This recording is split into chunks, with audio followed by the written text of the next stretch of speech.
Good evening. I'm going to go ahead and call this meeting to order. We'll start with the Pledge of Allegiance. Today it's going to be led by Hazel Grove Elementary students.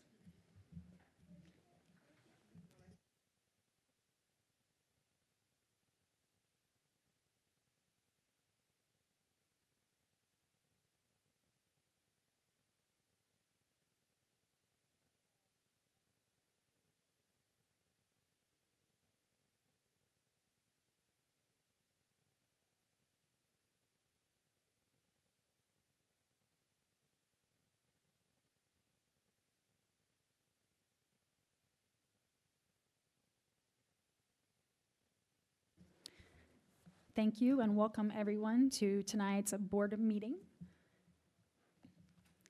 Can I get an adoption of the agenda? I move to amend the agenda and create 8.02 titled Publicly Disclosing a Vote from our closed session on February 6th and February 20th. This motion is to give the transparency that our community is asking for and would allow us to have some limited discussion to clear the air. If item 8.02 is approved, there's really no reason at this point that we don't have transparency. Second.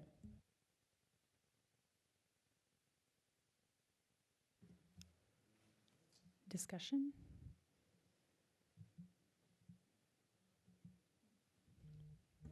I'm unclear on exactly what the motion is. Can it be repeated and explained?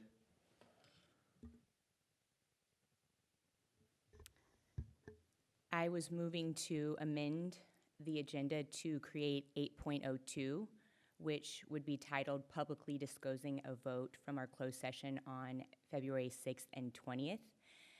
The motion is to give transparency, which is what the community has been asking for, and would allow us to have limited discussion to clear the air about those votes.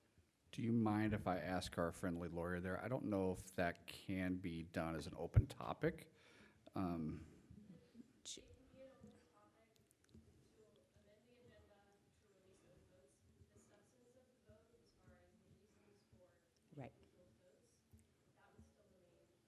Yeah, Correct, and so- that's what Joe had informed us already. Okay. It'd only be the action, Correct. and people can sunshine that as well if they want to. So I just letting you know that we're getting in some touchy water there if we start doing closed session in an open session setting.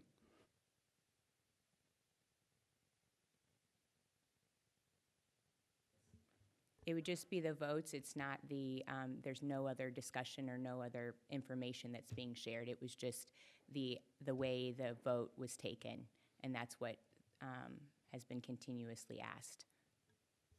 So. Is that even necessary if there's been a subsequent vote?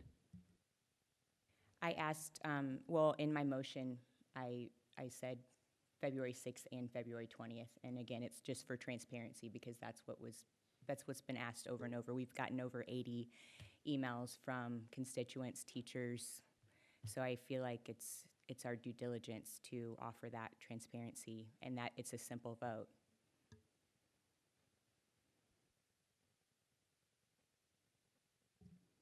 I think ultimately the final vote should be what is important for people to move forward.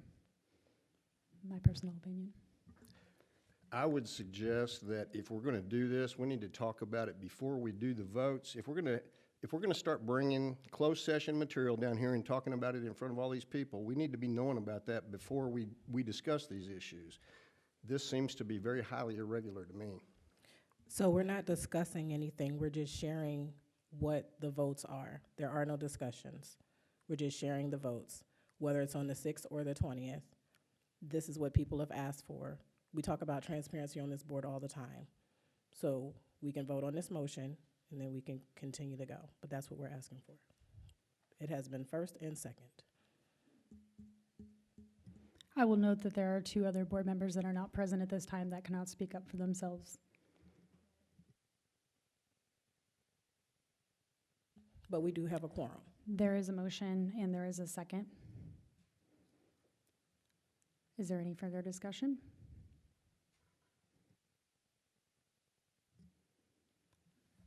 All those in favor, raise your hand and say aye. Aye. All those opposed, raise your hand. Aye. Motion does not pass.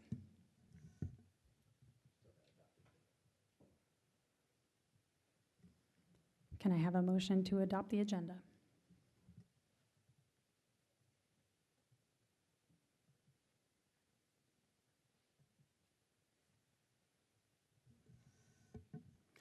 I make a motion to approve the agenda as presented. Can I get a second? Second. Motion and second. All those in favor, raise your hand and say aye.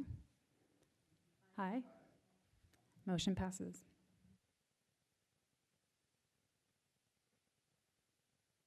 Next up is item 2.01, Superintendent's Report. Well, good evening. Thank you, President and board members. Thank you for the full house. And we have two cameras here to talk about, want to see 8.01 later on, so thank you for being here as well, media. Just let you know that we will have school tomorrow, and no one's more happy about that than me. I've been up at 3 o'clock way too many mornings to check roads or stressing about whether they call it ahead of time. 11 days is way too much. We were averaging about 4.5 there for a long time, but this has been quite the winter. We've had a lot of records both in January and February. So safety is important, and it's a tough call, and it's the one thing when I finally do retire, I will not miss the stress of that. So, but I do want to thank our team, whether it's Dr. Shelton and other folks who drive the roads with me, not in the same car, we're in different areas, or the giant crew we have with our 7 salt trucks and everyone doing sidewalks with shovels and salt. It is a big job, and we only have 99 acres of parking lot. And I really want to thank the cities. We have multiple cities our district's in, as well as Jackson County for doing the best they can in really tough situations. January is record snowfall. This week is record low temperatures and wind chills. These aren't the easiest things to do, and I know that's a tough job, and it's not one without some personal risk. So kudos to everyone who does that, and our hats off and hearts out for our Jackson County snowplow person who lost their life in January. So I appreciate them for trying to help us be safe. All right, moving from that, good news. Lee Summit North students Liam S. and Adrian placed in the top 3 at the Missouri Music Educators Electronic Music Competition Contest. That's a long title. Adrian also won the University of Missouri's Orchestral Composition Contest. 3 honorable mention composers were also recognized at the MMEA contest, with 2 being R7 students, Ocean S. and Jack M., both from Lee Summit West and STA. Congratulations to all. If you ever get a chance to go to the MMEA conference, it's in January. I've gone every year for over a decade now. We usually have kids perform. This year we had our kids at West perform, and they're just fantastic to watch. So parents usually come down there as well to watch their children perform in front of every band and choir person throughout the entire state. So please, if you ever get a chance to go down to what used to be called Tantera, where they host that conference. Is a very large conference. Parking is very difficult, so get there early. We're excited to celebrate Miss Katie Turnbow in her first year as a Summit Ridge Academy employee. She's been part of the district for a long time. As our January Learning for Life Award winner, Ms. Turnbow was nominated by our colleagues for her dedication to students, support for peers, and her ability to bring joy and humor to the workplace. Every month, it's one of my favorite things to do to present this. There's a giant plaque that has the 12 months on it, so that plaque stays in the office. They got their picture on it. Next month, it travels to the new winner, and the name stays on, so it's kind of like the Stanley Cup in that respect. They also get to keep something themselves. We have a glass apple that's got their name engraved. It's cooler than it sounds, so we're very excited to give those out. Congratulations to Miss Ashley Grumke, a science teacher at East Trails Middle School. She's our December Wellbeing Award winner. Miss Grumke is celebrated for her unwavering support and positivity, leadership, and dedication to ETMS. And we got to give that award in front of all of 7th grade, so that was kind of fun. Most of 7th grade in the pod, 7th grade pod. Congratulations to Lee Summit High School's Addison Ditmore. Addison is also part of the environmental science classes at Summit Technology Academy at Paradise Park, and therefore a member of FFA. Addison was named as a state finalist in the Missouri Quarter Horse Association public speaking competition, which she competed in as part of FFA. So congratulations to Addison. One other one, good news before I go into updates that I didn't have in the written report. I won't share the name because I didn't get permission, but one of the teachers you're going to hire tonight in the consent agenda is our first Grow Your Own hire. This person graduated a year early after just 3 years of college, interviewed for a position, and is being offered a position tonight. So how exciting. We created that, and I know there's some ex-board members in the room that helped to also create that Grow Your Own program. So kudos to Ashley Turner and all the work that everyone's done. One of those great things to see it come to fruition. It was just an idea I had, and some other people did a lot of work to make that idea work. Updates, the opportunity to serve as a student rep to the LSR7 Board of Education is now open. If you will be a junior or senior next fall, this is your chance to make a difference, so sign up by March 1st. Kindergarten kickoff will be March 6th at every single elementary at 5 to 6 p.m. So if you have a child who will turn 5 by July 31st, 2025, and are going to be in kindergarten here next year, come to one of our kindergarten kickoffs. We're looking for 100 people who care, so I have a flyer here. There's some out there in the hallway you can grab if you want. We started this, it was my idea, and I had Carl Chinnery join me, and Carl and I have hosted it the previous few years. We want to uplift nonprofits. So we know that we're a district of means, but we also know we have kids with needs. And while the district has expanded, obviously, just like all districts nationwide, to wrap their arms around kids because they're not going to be able to learn 1 + 2 and other things, and if they got other bigger issues going on, we can't do it all, and we rely on nonprofits, and we have hundreds in our community. So very excited to uplift them. So we have an event. They're there. They have things to hand out. I've learned about nonprofits I didn't know about the last 2 years. We draw 4 out of a hat. Those 4 get to give a pitch. They say what we do, and if I won $10,000 a night, this is what I would do with it. Then everybody has a $100 check. We vote, and whoever gets the most votes gets all the $100 checks. The reason we call it 100 People Care is if you had exactly 100 people with $100 checks, the math there is $10,000. It's a very feel-good event. It's at East Trails Middle School on March 19th, so if you're interested, please let us know. We're also hosting our next Realtor Developer Breakfast. This has been a huge event in the past few years. It's March 14th in the morning, 9:30 to 11 a.m. at MIC. So if you're involved in selling property or developing property or anything else related to that, please come there. We know that you are the first faces people see when they move into community.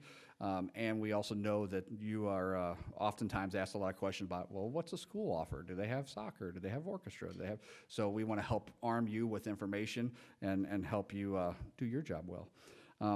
Bookshelf Buddy, another program coming up. This is year 2, a fantastic program. We are going to have 30 students aged 3 to 5. They're going to be identified that would benefit from having a 2-shelf bookshelf. We have our 3 high schools, including West Whiskers, who's in the crowd, helping their kids build bookshelves for us. At West, they do it 2 different ways. One, I'm not going to say it right, one by the old-fashioned way and one by a, what do you call that? CNC machine. Thank you, Wes. And so what happens is then those kids will come to the event, they'll find their bookshelf, and I'll have their name on it, Johnny Smith. And then there'll be a set of 18 to 19 books they can go pick, they go shopping for. And the reason we do that, we have all these books out, because if you already have Chicka Chicka Boom Boom, we need another Chicka Chicka Boom Boom. So the kid wouldn't pick that book, they'd pick a different book, right? So we give them that, we have them information how to sign up for Dolly Parton's Destination Library, where you get a book for free every month till you turn 5. On the back side of it, if you're one of the donors, and that's what we're looking for, $250 to be a donor, you can sign the back and do something inspirational. Hey, read your way to whatever. You can put whatever you want on the back, so you have a little piece also left there. So very exciting event. If you want to be part of that, please let us know. It's called Bookshelf Buddy Program. And again, there's flyers out in the hallway if you would like. You can also find both of those on our website. Just type in 100 People Care or Bookshelf Buddy. There's an entire page on our website about those. Last, let you know there is an April election. We do have a board election in that, and we also have a bond election in that, and it's also spring break. So with that, we know that some people might be out of town. So first day of absentee voting is February 25th. Deadline to register to vote, especially for maybe some of you seniors over here, If you're 18, it's March 12th is the last day you can register to vote. March 25th is the first day for no excuse absentee voting in person. The deadline to request absentee mail-in ballots is March 26th, and the election is April 8th. Now, all that information I said is for Jackson County. We do have some patrons that live in Cass County or Kansas City, Missouri. You'll have slightly different pieces there and how you interact. So we have 3 different election boards that Ms. Linda has to turn everything into. It's a lot of fun for her when we decide to have an election, right? But please look into those as well. And I lied, there's 2 more things. LSR7 pre-K program, we're taking applications. We already have well over 100 folks signed up. We have 180 spots, so if you're interested in doing that and your child's going to turn 4 by July 31st, please reach out to lsr7.org/pre-K to learn more information. We're hoping that people apply by March 7th to be considered for enrollment lottery if we have more applications than spots. And last, we do have something new this year. This is our librarians have decided to do this. Some of you who've been around for a while may remember MCC Longview used to do a community reads. They did it for several years, but it's been many years since they did it. So we're doing one, and I meant to bring the book in, it's on my desk, called Hugo and the Impossible Thing.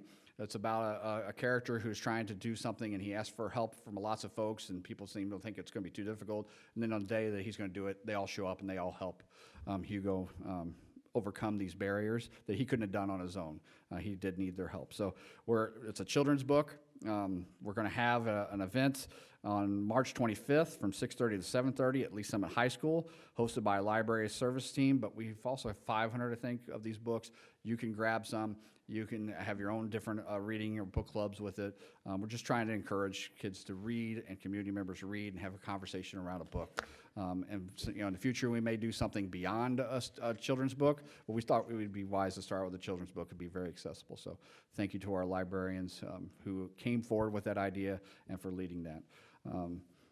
Remember, if you need to vote and you're going to be out of town, absentee vote ballots, you can apply for that if you can't go do it for the no excuse early voting. And that's the end of my report, Ms. President. Thank you, Dr. Buck. Next up, we have item 3.01, School Spotlight, Hazel Grove Elementary.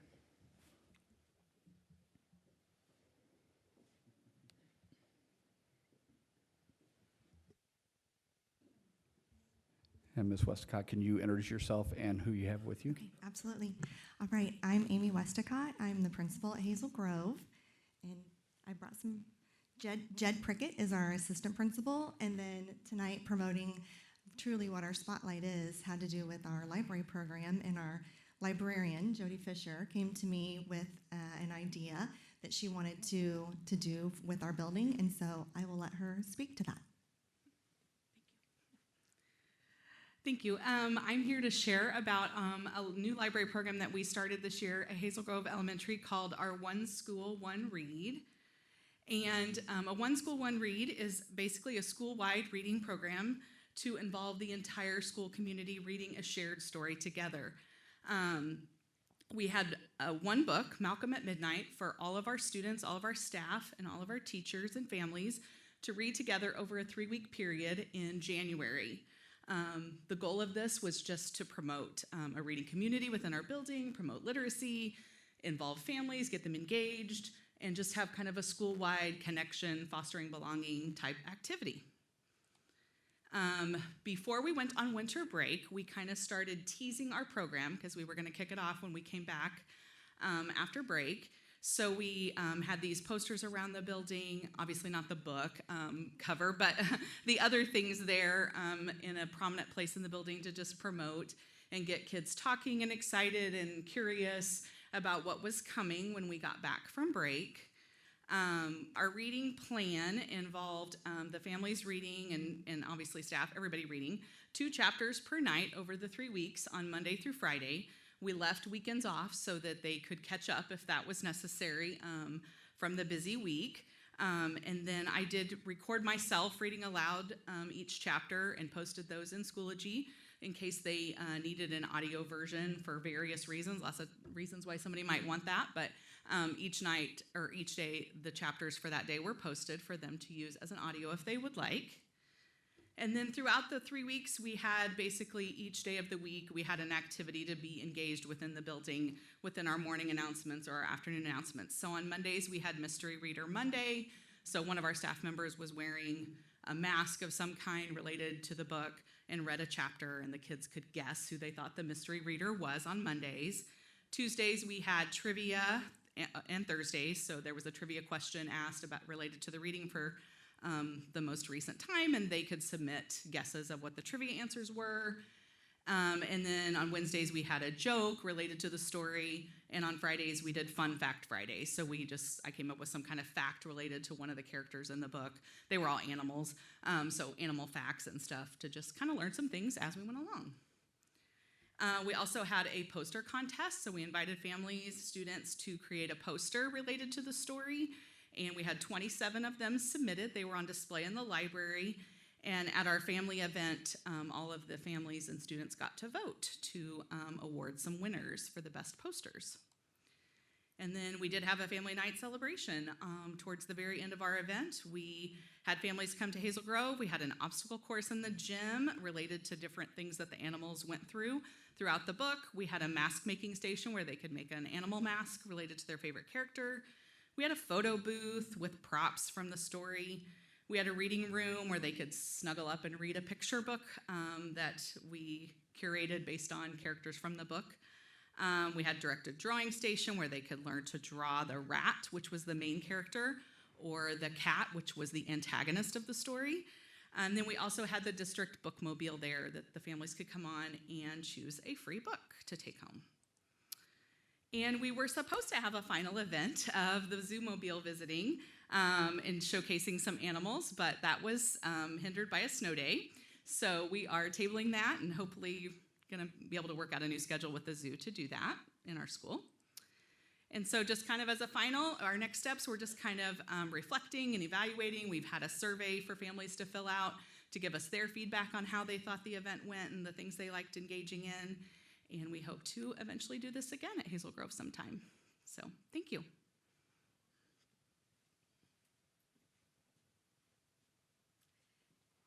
And now I get to introduce my volunteer. Is that right? Okay, thank you.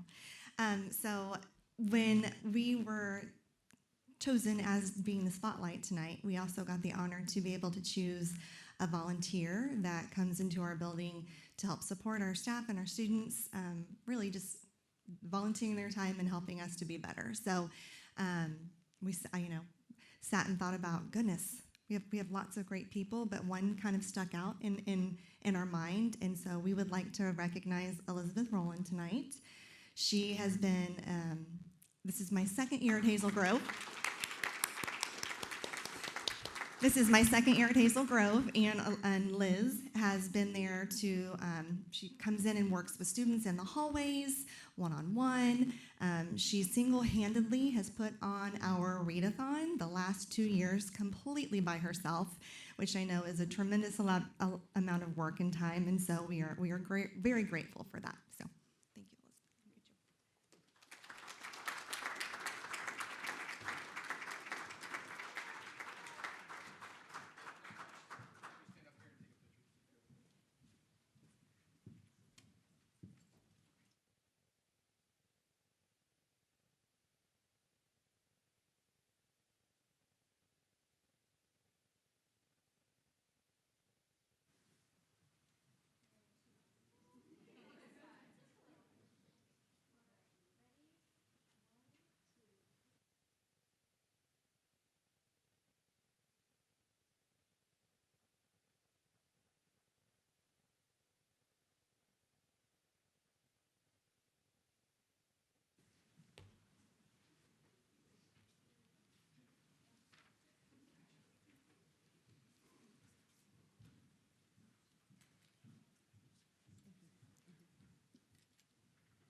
Next, we have item 3.02, School Spotlight, Lee Summit High School. All right, good evening. My name is Nathan Muckey, and I serve as the principal at Lee Summit High School. This evening, we get the honor to talk about something that is extremely iconic to not only Lee Summit High School, but this community. So approximately a year ago, I was brought on officially as the principal of Lee Summit High School. And the number one question I received was not about, are you excited? Or, hey, are you excited about the curriculum or the staff or this team or that team? It was, where's the Tiger Head? And so I quickly started asking around of where is the Tiger Head? And it was quickly brought to my attention that a group of students, along with our fantastic educator, Ms. Hayes, had begun refurbishing the Tiger Head. And so tonight we get the opportunity to share with you the story of the refurbishing, the restoring of the Tiger Head, which is an incredible tradition here, not only for Lee Summit High School, but for our city. So without further ado, I'm going to turn it over to Miss Angela Hayes, who has been truly the individual behind this entire process. Thank you. And like Mr. Mucky had said, my name is Angela Hayes, and I am the current 6 through 12 art department chair for the school district. And last spring, I was the lead teacher for the art department at Lee Summit High School. And 9 very special art students went on a secret mission to restore the Tiger Head. And I was coincidentally in a construction architecture meeting about 4 years ago. And in that meeting, they were discussing the results of students and staff surveys, asking what needed to be improved at Lee Summit High School, what needed to remain the same, what traditions needed to be kept. And unanimously, the students and staff said that the Tiger Head needed to remain on campus. It probably needed some restoration, but it needed to remain on campus. And one of the architects in the meeting knew some history of the Tiger Head and mentioned that art students originally had worked on it, so wouldn't that be cool if the art department art students worked on it again? And I said, yeah, that sounds great. And we had a quick conversation about wouldn't it be nice if it was on campus, the art students could work on it, and then we all went on our merry way. And approximately 3 years later, construction is in full swing at the high school. The front of the building came down, the Tiger Head is removed, and everyone is asking, where is it? When is it coming back? And I thought, oh my goodness, where is it? It is not on campus. So the more that I inquired and asked questions, I learned that Kyle Gorell and his team and the administrators had been very safe with the Tiger Head and had tucked it away over at Facilities and Transportation behind a nice big locked gate, and it was hidden over there. And I thought, oh my goodness, how are my art students and I going to get over to the facility and work on it? This is not a small project. And I also learned that the reason it was safely placed there was because it was too big to keep at Lee Summit High School. There was not a door nor space large enough for it to be kept inside. So I got to work and had an application process for the art students, and I went straight to the National Art Honor Society because I knew that our most dedicated art students were there, and I knew that they would put in the time outside of school because they already put in the time outside of school. And so I have 4 of the special team of 9 with me this evening. And so Natalie Newkirk and Kaylin Fleischman, Jimmy Shipman, and Kalia Dye were part of that team. 4 members have recently graduated last year, and then one of our members was unable to be with us this evening. But the 9 students that came through the application process were a perfect team, and we're going to show you some pictures here. So here is the final production up on the building. My coworker and friend Blake Little did some research and learned that in 1981 it was a class gift, and in 1982 was really when it was made and hung. And then in 89 and 1990, there was another group of art students that got to work on it. So we are technically really the 3rd group of art students that have worked on this. You can see that the students worked very hard. They had to just do a lot of sanding, a lot of cleaning. This was not a clean and easy job. And so I'm going to turn this over to Kalia now, and she's going to tell you a little bit about it from the student side.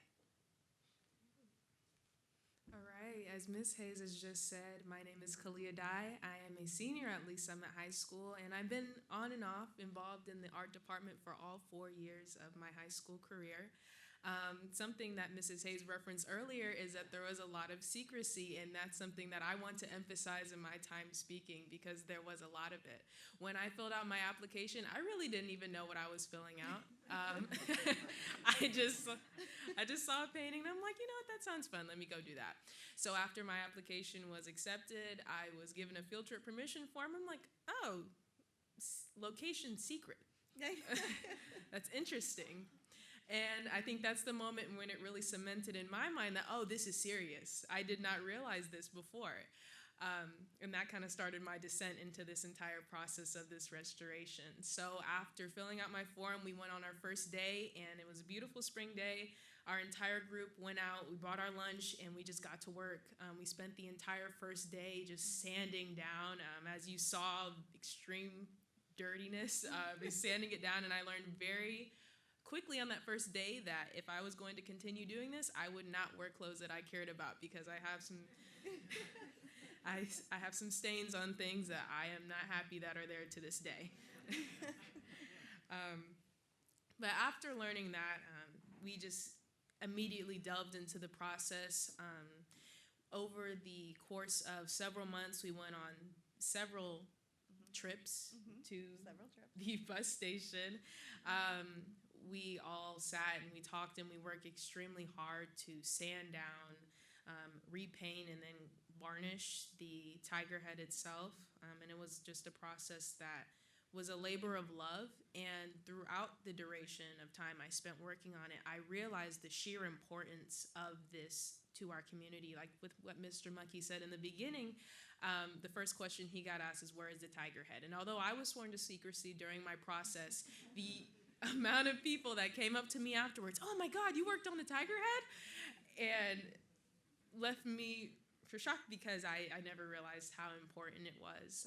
And so throughout my time working on this as a student, and specifically as a student who did not grow up in this community but moved here shortly before I moved to high school, I was truly introduced to community and history and how things like this can play such a large role in making a community and just cementing our space in our school. So I'd just like to say how happy I am with Mrs. Hayes because I don't know how much it was emphasized, but without her, none of that process would have started. There were conversations about getting rid of the tiger head before she had taken the time to restore it with us. She is the one who organized the field trip. She is the one who made sure everything was safe. She provided materials, and she and us, but especially her, sacrificed so much time and love and effort to make this a reality. So I'd just like to thank her. And so with that, I'll pass it back to Mr. Mucky.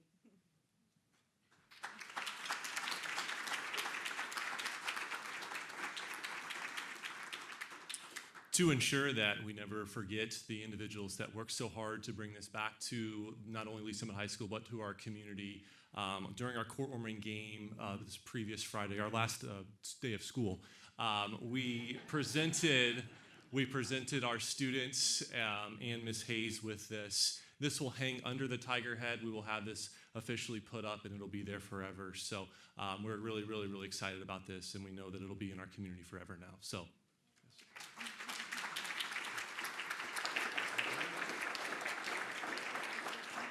Yeah, if you guys come up, we'll take a picture. And while you guys are coming up, we'll take a picture with these guys. I want you to know it's 10 foot by 10 foot and 900 pounds. It's big. So it went on a flatbed and stayed on a flatbed until we got it over there. It had to use a special crane to put it back up. And if you recognize Kalia, she was also at the grand opening of Lee Summit High School. She was doing live art of the event, so you might recognize her there. She also is great. She's on my superintendent's council at Lee Summit High, so I appreciate you. Dr. Buck, what is it made out of? It is what chicken wire, rebar, fiberglass. Boat. It's a great big boat. You look on the inside, it reminds you of the floats back in the day. It's chicken wire, and then like the whiskers are rebar coming out.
right, now for our Volunteer of the Year at Lee Summit High School.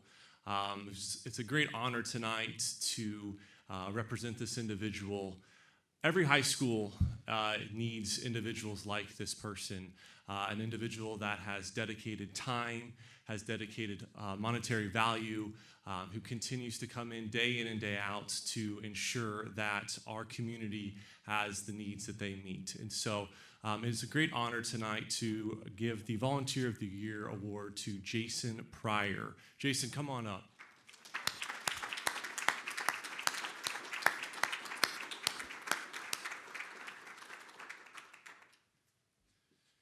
So Jason, about a decade ago, began his journey on our Athletic Boosters Club.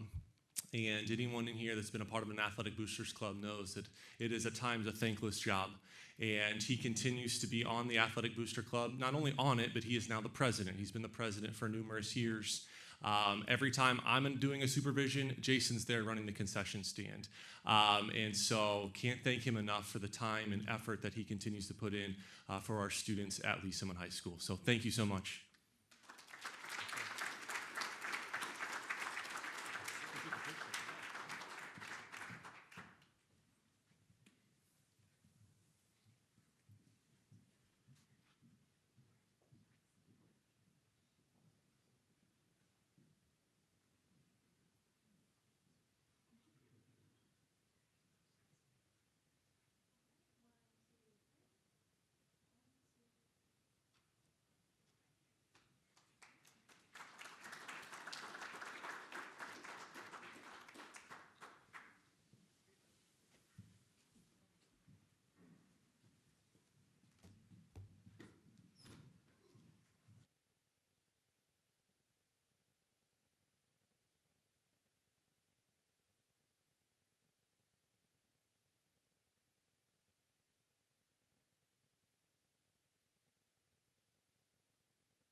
Thank you all. Next up, we have item 4.01, public comments. Good evening, everyone. We appreciate your attendance and your willingness to speak to the board. Please remember that the board does not respond to public comments during the meeting, but may ask clarifying questions. Your comments will be noted by the board and administration, and if appropriate, we will discuss further action with the superintendent. Only those who have signed up prior to the meeting will be allowed to address the board. Pursuant to board policy BDDH, we will be limiting all comments to no more than 7 people with a limit of 3 minutes each. You may not transfer any of your time to other speakers. Your allotted 3 minutes will be counted down on the screen. Please conclude your comments when the timer expires. Your comments must align with the subject described in your written request to speak and must directly relate to the business or operations of the district. Your comments may not discuss individuals, employees, or students in the district, regardless of whether your comments speak of them in a positive or negative light. Any such comments should be directed to the superintendent, who will then determine if further action is needed. Because the board does not and cannot impose age-based restrictions on who attends or views board meetings, and because children of all ages frequently do attend board meetings, comments may not include obscenities or sexually explicit content. Furthermore, comments may not include threats of physical or emotional harm or threaten in any way the safety of others. We also remind all those in the audience that board policy BDDH prohibits the use of signs or audible responses. This includes applause, cheers, or jeers. If you are in the audience and wish to respond in some way to a public comment, you may contact the board or superintendent after the meeting. Your comments must be directed only to the board, because the purpose of public comment is to bring something to the attention of the board. You may not speak to or interact in any way with any person in the audience. When your name is called, go to the podium and clearly state your name and the organization you represent, if any. Okay, first up we have Beth Corey.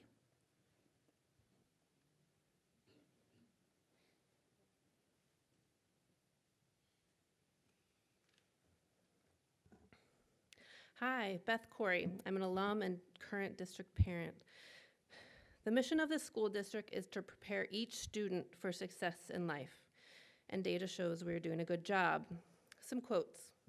Public education underwent a transformation, shifting from a rigid, politicized system focused on basic skills to an inclusive structure aimed at equipping students with diverse, specialized abilities, those who are physically handicapped, non-native English speakers.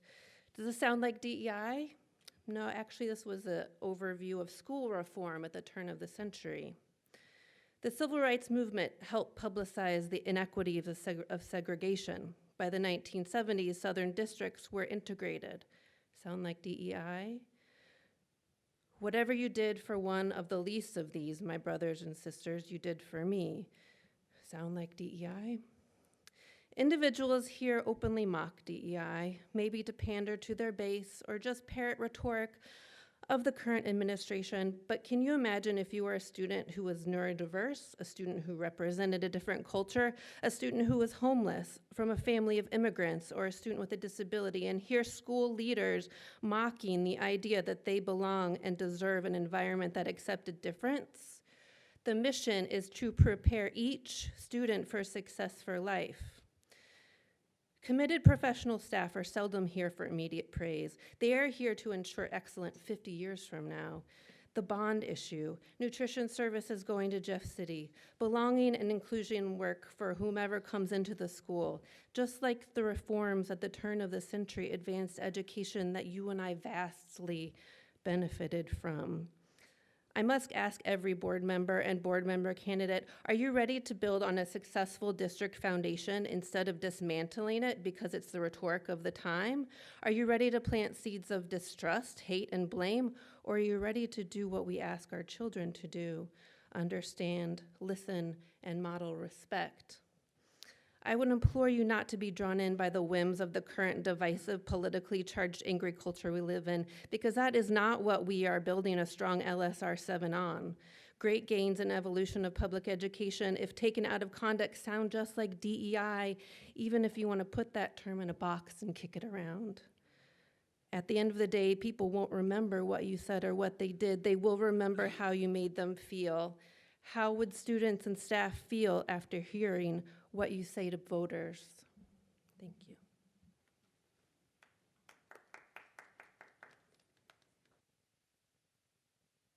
Thank you, Ms. Corey. Next is Michelle Dawson.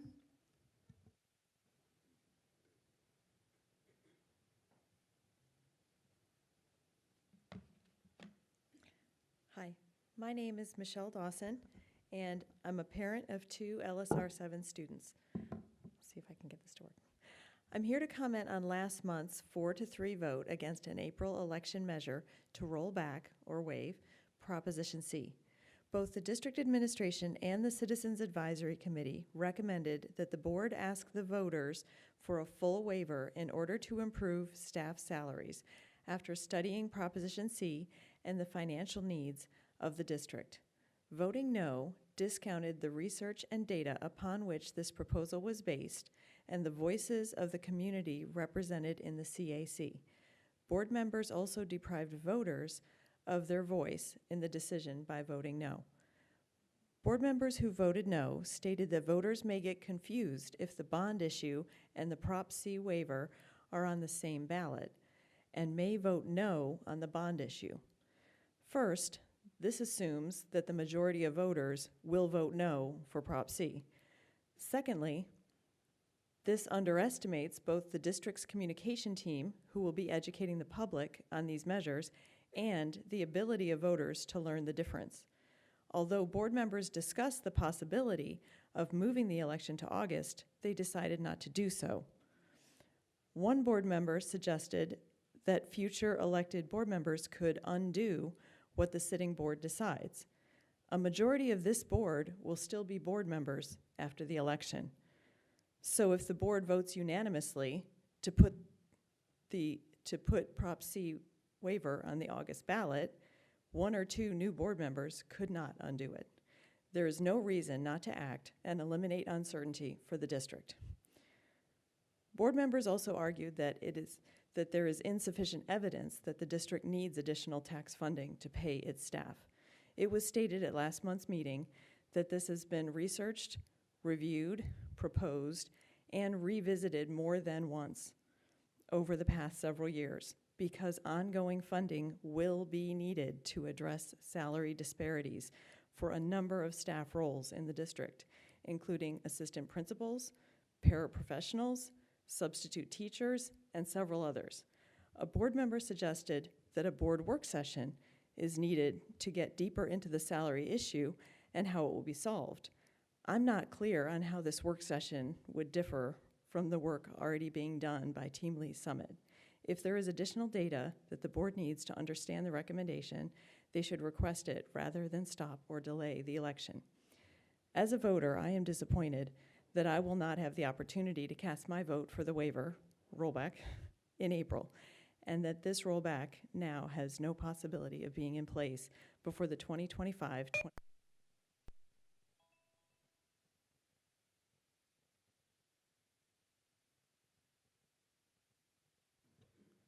Thank you, Ms. Dawson. Next is Ryan Murdoch.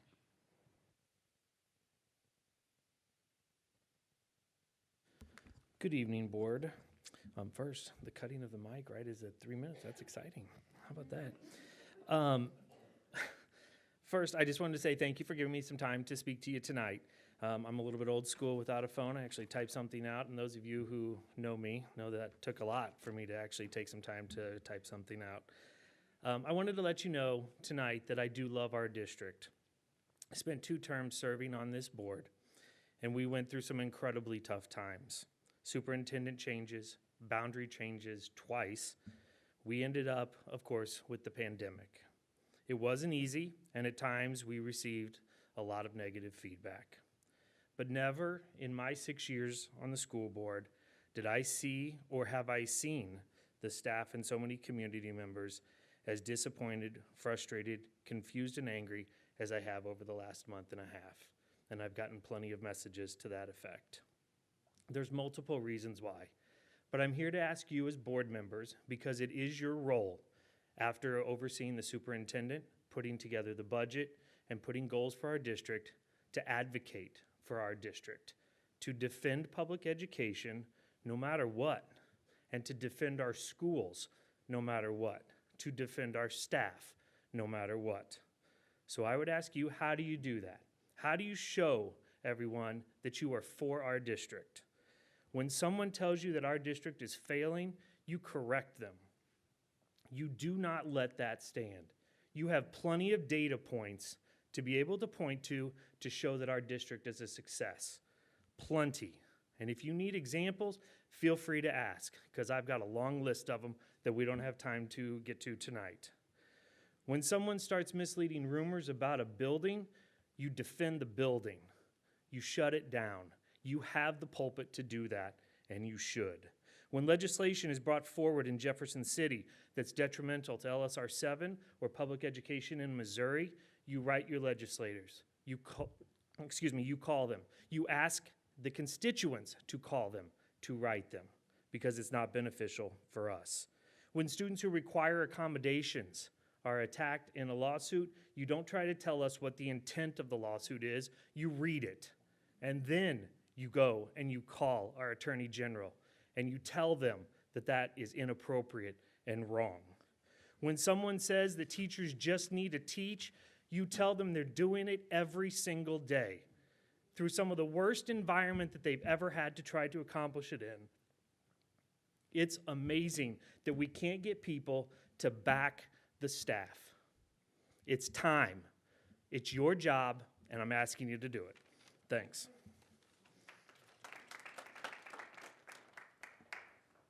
Thank you. And next is Adriana Paez.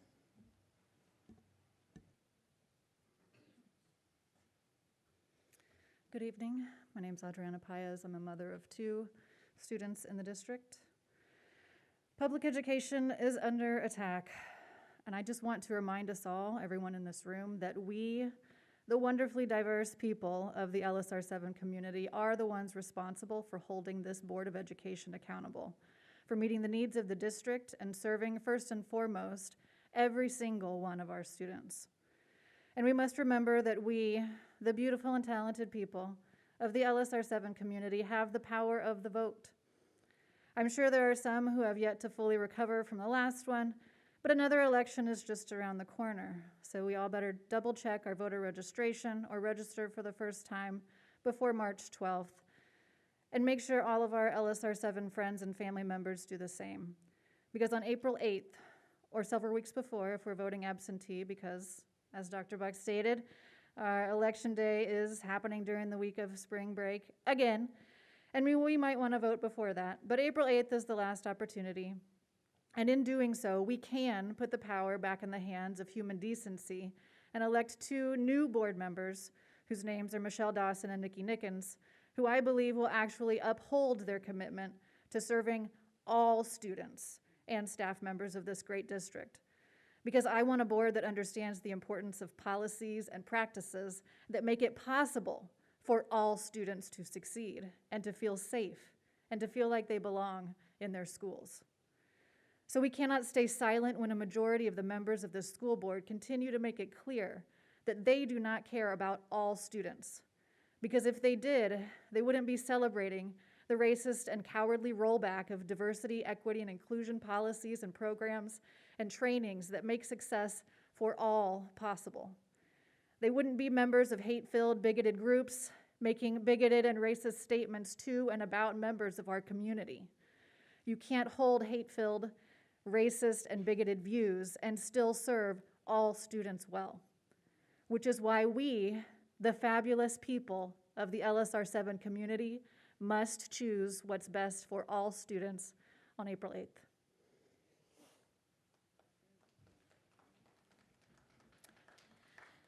Thank you. And next we have Roderick Sparks.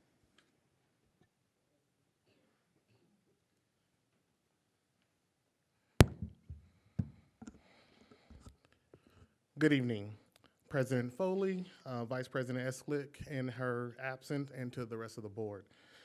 Tonight I want to acknowledge the progress that we've made in the district because there has been a lot of it and I'm very proud of it. Matter of fact, I love public schools. We've expanded early childhood, ensuring more of our youngest learners get the strongest start that they truly deserve.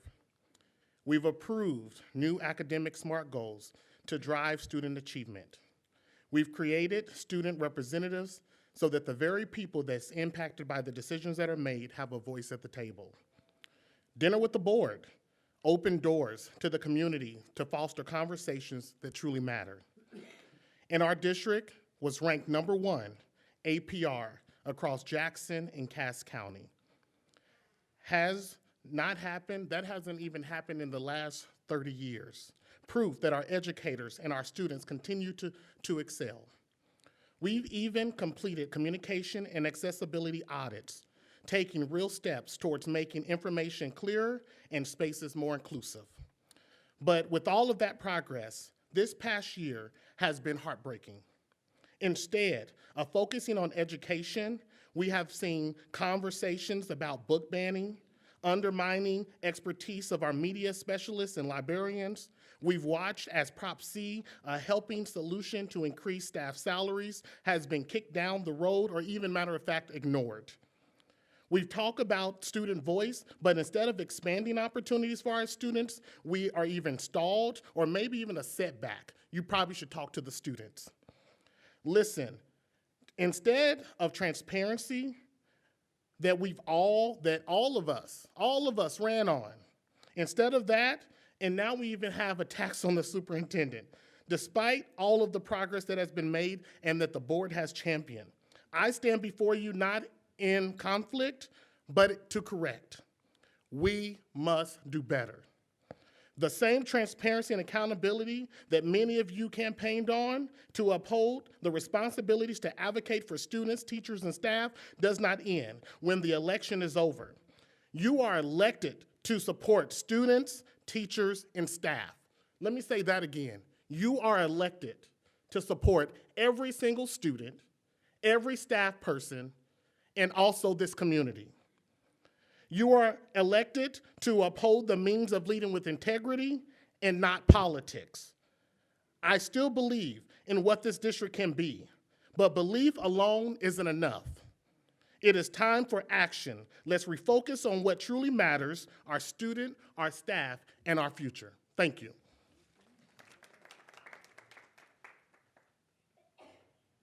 Thank you. And next is Janae Swanson.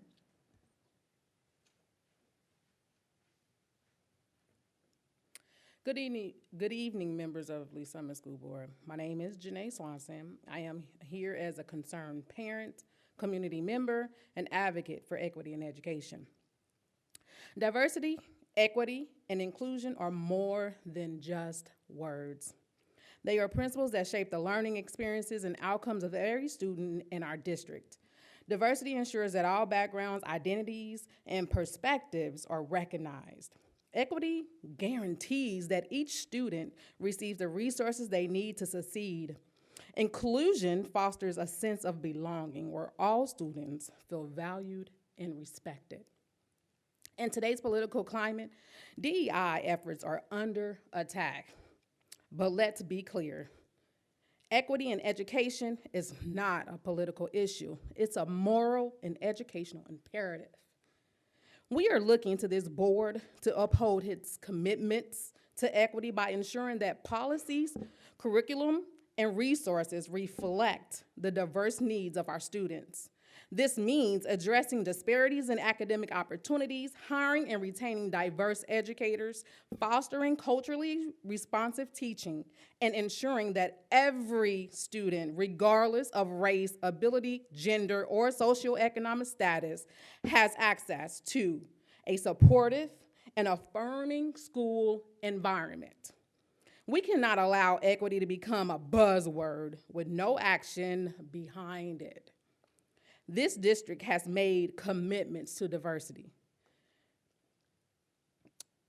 Okay, equity is not about giving some students more than others. It's about ensuring that every student gets what they need to thrive. We urge you to stand firm in your commitment to DEI, not just in words, but in action. Our students are watching, and they deserve a district that values and prioritizes their success. Thank you.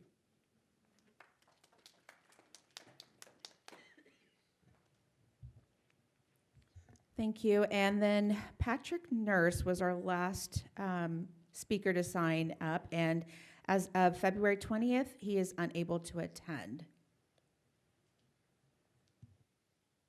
That will be all then. Thank you. That takes us to item 5.01, Board Committee Reports. I'll start with Board Member Johnson. So I attended one committee this past session, and I'm glad it was only one because I get to highlight the great work of this one committee. So I went to the Early Education Advisory Board meeting, and this was awesome. If anyone knows me, I'm not a crier, but this advisory committee brought tears to my eyes because we're talking about our most vulnerable, but also our littles, which are really important to me. Sorry, Team Lee Summit, you have some competition in terms of my favorite committee now. I do apologize. But just to let you know, some of the things that were brought up there, they talk about, Great Beginnings, our pre-K programs, and our parents as teachers. They gave us updates about the work that they're doing in these programs, about some of their needs, and they also talked about some of the great programs that they have. So it was a really good time. And just to let you know, one of the things, we're getting ready to start doing some more enrollment. We have kindergarten coming up, but we also have our four-year-olds that are going to possibly be coming into our district. And one of the things that we need to keep in mind when we're thinking about public education, funding is needed for this, and we have some grant funding that we received last year that really helped with some of these programs, and some of that stuff is unknown right now because of all that is happening. So just know that when we are thinking about how we proceed with our votes and what we consider, just know that programs that impact, again, our most vulnerable and our littlest children are impacted when we don't support public education. It is really vital these littles need this. We're talking about families who may not have all the resources that everyone else has that gets these things. So it's not a specific race, it's not a specific gender. This goes across all colors, this goes across all genders. So just keep that in mind, but our early education program is really great. They have some vacancies that they're looking at filling. They have the Parents as Teachers program, which gets overwhelming support, and it gets a lot of people who are interested in it, and sometimes they have wait lists, but thankfully we have the resources to get those parents off those wait lists pretty quickly. So again, I can't say enough about this program. They've had some STEM nights. They have opportunities for people to come in. They do music, movement, and play. That's supposed to be February 21st. Not sure how cold it's gonna be, but that'll be pretty cool. They have a STEAM night coming up that they do at Legacy Park, and they try to do as many activities as possible so that they don't have to close the doors to anyone, and they can invite all families who can potentially participate in these programs. So again, when you're thinking in your hearts and minds, think about the fact that we do need funding and we do need education for these littles, because this sets the foundation. Early childhood sets the foundation for their success as they get older. And it's not just play that they're doing. There are opportunities where some of these children are literally learning how to sit down for 6 hours a day because it's so new for them. And these teachers and the people who support these programs are pivotal to it. And so when our community of LSR7 staff and teachers are asking us for something, we should listen. Thank you. Thank you. Board Member Haley? Yeah, in the last several weeks, I attended the Finance Committee that was earlier last week with Dr. Shelton, Mr. Holder, and the rest of the committee. We had a policy committee meeting with Dr. Carlson to review some additional MSBA recommendations to some changes to some policies. And then we had our first meeting of our dress code Pratt this past month. Thank you. Board Member Miller? I also attended Policy Committee meeting with Board Member Haley, and we went over the MSBA 24D series edits. Really exciting stuff. If anybody wants to come and join us and sit in, it's an open meeting. Also, Dress Code Pratt, led by Dr. Kinney and Dr. Hergthoff, and just had some really great dialogue with teachers everywhere from primary to secondary about the dress code.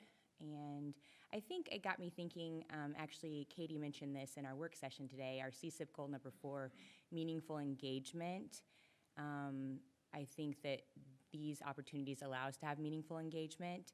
I also believe this particular Pratt, I think it would be helpful to have, we're kind of lacking student voice and also parent voice in that Pratt, so I would love to see us have conversations about bringing that portion in.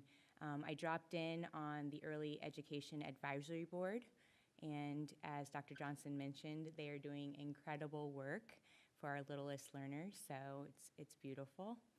And then lastly, I attended the MSBA Spring Conference, and so MSBA is the Missouri School Board Association. It's just an opportunity to come together with other school board members from across the state of Missouri, and an opportunity for professional development, really. And so this particular one I found very, it was great. They had a speaker that they brought in, and the focus was on building trust within the board, and also trust with the superintendent. And some other key takeaways that I found, I think, relevant are that having a superintendent, the stability of the superintendent in any district, it's directly correlated with student achievement. And we see that within our district because with Dr. Buck's leadership, we have incredible student achievement, and we are #1 in the APR scores, so that's amazing. And then the last thing that I took away from that meeting was they mentioned the book, The 4 Agreements. So if you're not familiar, I'd encourage you to go check it out. It's one of my favorite books, and their focus with that conversation was be impeccable with your word, and that just means to have integrity, honesty, and truthfulness when you're speaking. And so I think that is a value. Those are values that I, as a board member, hold very dear to my heart. So that is my board report. Thank you. Board Member Garrett? Thank you.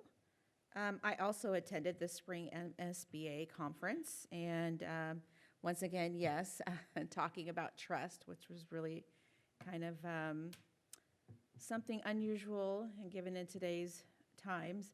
And then also, I also attended the Pratt dress code. Once again, that was interesting. We are just getting started and getting to meet the other members, so not a lot to report there other than just kind of discussing what we see happening within our schools with the dress code. And then also, I attended the Lee Summit Educational Foundation Committee, and just an update is that we're getting the Taste of Lee Summits coming up in March 1st. It'll be from 6 to 10 at the Pavilion, and so that is always something that is great for our school district and the community, to see everyone there supporting our school district. So that is coming up here soon. Get your tickets. And then I also attended the Lee Summit Cares meeting, kind of reviewing the Agenda 2025, as well as being introduced to our newest board member, Malika Harris. And that's about all I have. Thank you. All right, this month I attended the board leadership meeting, Government Relations Committee, the MSBA spring meeting, and then also the CAC steering committee. With that, I wanted to highlight that our CAC meeting that we were supposed to have this week was canceled due to the weather. But one of the things that we were going to discuss is the Prop C waiver. So next month, the board will discuss the waiver and about putting it on the ballot for August. So the committee would need to collaborate on what the funds from this first year would go towards, as the subsequent years would already be dedicated for staff salaries. So this is an opportunity for the CAC to reflect and get creative on what the funding could go for that first year. And that's my report.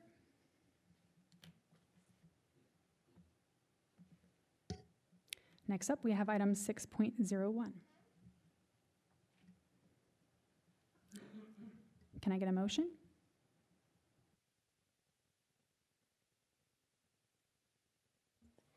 I move to approve the transfer of $5,207.592.05 from the general fund to the special revenue fund. If I can, 5 million, not 5,000. $5,207,592.05. Second. All right, motion and second. All those in favor, raise your hand and say aye. Aye. Motion passes. Item 6.02, approving the treasurer's report and payment of bills. Can I get a motion?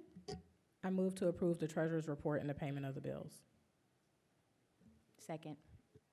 Motion and second. All those in favor, raise your hand and say aye. Aye. Motion passes.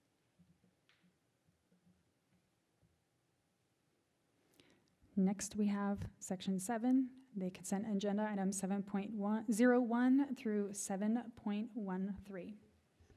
I move to approve the consent agenda items as presented. Second. Motion and second. All those in favor, raise your hand and say aye. Aye. Motion passes.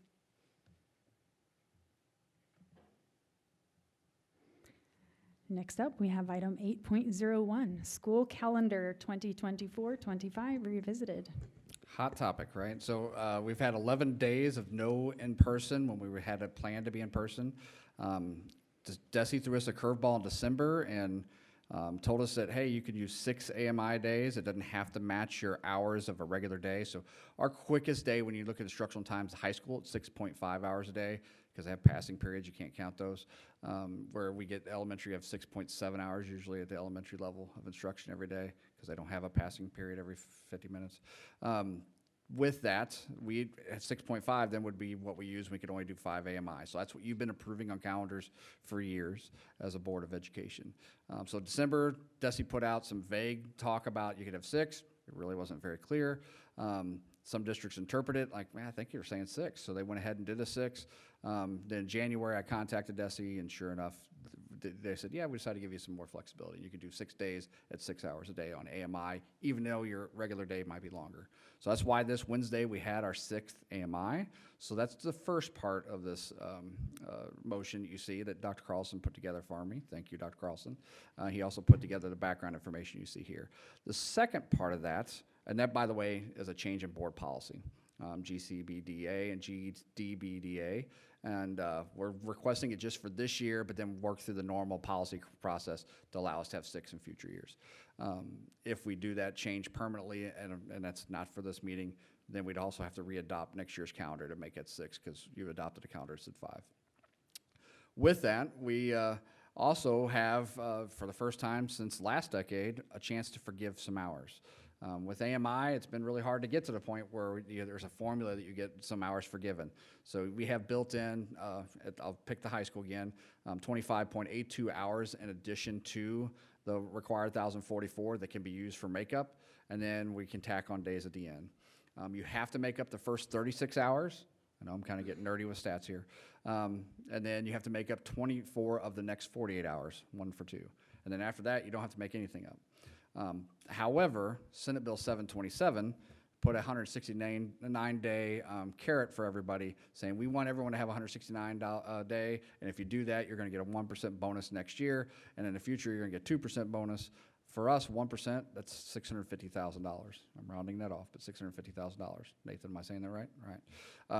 So with the governor already wanting to withhold $6.5 million from us in the foundation formula, which I hope the legislators don't do, we can't go below 169. Now, we could do things, we could extend the days and get more hours, but again, that would be, we go below 169. So with our board approved calendar, and we'll change this in the future, it used to be we'd always put in there that we could forgive days based on DESI's calculation. We didn't, our calendars haven't had that this decade because it hasn't been in play until this year. It's been a really bad winter. So we're asking you to forgive a student day, so that way the last day of school can remain May 30th as of now, and then June 2nd would be a district work day for all the people who have a 170-day or 182-day contract. For the most part, there are a few special folks that work only on student days, so that might change there. So that way, we're keeping everybody whole salary-wise, and so that's what the request is to allow ratification, which I got multiple board members saying before I said it was AMI, you're going to be okay with that piece, so hopefully you are. And then the second part would be to forgive 1 day to go down to 169 and have the last day currently at May 30th. To let you know and let everybody else know, if somehow we had bad weather in March or April, let's knock on wood, and let's hope that doesn't happen, we would be going to June. I will also say if we didn't have AMI, our last day of school right now would be June 10th. So I know that we all prefer in-person to AMI. AMI is not perfect, but June 10th is definitely not perfect either. So, so I think our staff is probably very excited about it. At this rate, our summer school will start on June 4th, I think it is. We'll advertise that later. We're going to wait until we get into March and we see there's no weather and make that determination, and it will finish July 3rd is what we're going to try to finish before July 4th. So July 3rd would be the last day. With the only day off in between those two is for Juneteenth. But we'd go every other day of the week between those two dates. So that's the information. If you have technical questions, Dr. Carlson's my calendar expert, but he did a nice job putting things together for you. And we request you approve not only the 6th AMI day, which we've already done, and also to forgive the last day, the 170th day. We'd move it to be a half day on day 169, early release on 169, instead of early release on 170, which is currently June 2nd. Thank you, Dr. Buck. Can I get a motion? I move to approve the amendment, the 2024-2025 academic calendar to lower the student attendance days from 170 days to 169 days, and for the 2024-25 school year, modify Board Policy GCBDA, GDBDA, number 4, inclement weather, from 5 days to, if up to 6 days, the determined alternative methods of instruction, AMI, due to weather. Second. All right, motion and second. Do we have any questions?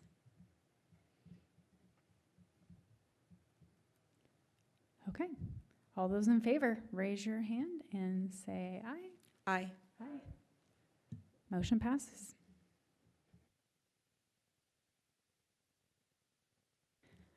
Next up, we have items 10.01 through 10.04, written reports. Do we have any questions?